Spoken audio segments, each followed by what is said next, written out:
असं आहे की आपण हे तर अगदी खरंच आहे की कुठल्याही एक्झिट पोलचे आकडे हे काही तंतोतंत कधीच उतरत हम्म, कधी हम्म, ते भविष्यासारखं असतं म्हणजे खरं निघालं तू मग मी सांगितलंच होतं बा असं होणार म्हणून. हम्म, तर ते काही वेळा खूप तंतोतंत काही बहुतेक वेळा ते जवळपास जाणारे असतात. हम्म.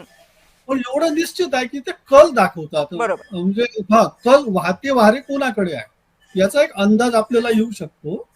तर सध्याचे एकंदर आकडे पाहिले सगळे वेगवेगळ्या एक्झिट पोलचे तर अगदी हे खरं आहे की ते रालोआकडेच दाखवत आहेत आणि परत एकदा बिहारमध्ये भाजप आणि नितीश कुमार असं हम्म, समीकरण येईल असं सध्या एकंदर चित्र आहे. हम्म. उद्या उद्या निकालानंतर ते अधिक स्पष्ट होईल. बरोबर.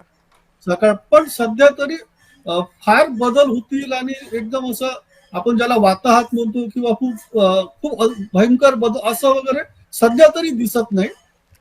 त्याच्यामुळे मला असं वाटतं की परत हेच सरकार येईल असं वाटतं.